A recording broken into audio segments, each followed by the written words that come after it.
আসসালামু আলাইকুম ওয়া রাহমাতুল্লাহি ওয়া বারাকাতু। প্রিয় ভাই ও বোনেরা, এটা সবাইকে শোনার অনুরোধ করা হলো। আশা করি ভালো লাগবে ইনশাল্লাহ। আপনি বারবার গুনাহে পড়ে যাচ্ছেন, তবু ফেরত আসেন আল্লাহর কাছে, এটাই ঈমান। আপনি যদি সত্যি গুনাহ থেকে বাঁচতে চান, তাহলে এই 10টি জিনিস মনে রাখবেন।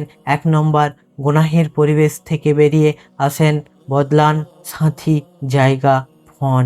2 নম্বর, গুনাহ শুরু হওয়ার আগেই দোয়া করবেন আল্লাহ যেন হেফাজত করেন। 3 নম্বর, মনে রাখবেন আল্লাহ সব কিছু দেখছেন। এই অনুভূতি আপনাকে গুনাহ থেকে সরিয়ে দেবে। 4 নম্বর, নিয়ত ঠিক করেন, আমি এই গুনাহ আর কখনো করব না, আল্লাহর জন্য। 5 নম্বর, নিজের নফসের বিরুদ্ধে যুদ্ধ করেন, কারণ জান্নাত সহজ না।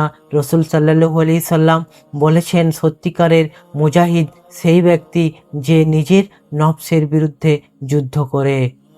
6 নম্বর, নফসকে চুপ করান, মাত্র একবার বলাটা হচ্ছে শয়তানের ফাঁদ।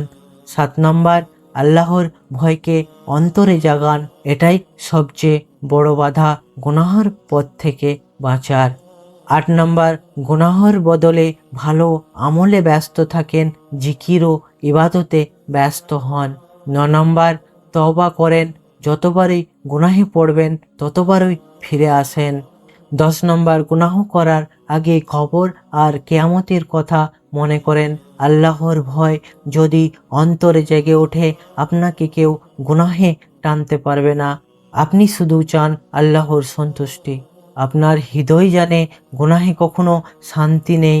আপনি পারবেন, কারণ গুনাহ ছাড়ার ইচ্ছাই হচ্ছে আল্লাহর রহমতের দরজা। আপনি যদি আজ চেষ্টা করেন, আল্লাহ আপনার এই চেষ্টাকে জান্নাতের পথ বানিয়ে দেবেন ইনশাল্লাহ। ভিডিওটা ভালো লাগলে একটা লাইক, কমেন্ট, সাবস্ক্রাইব করে বন্ধুদের সঙ্গে শেয়ার করে যাবেন ইনশাল্লাহ।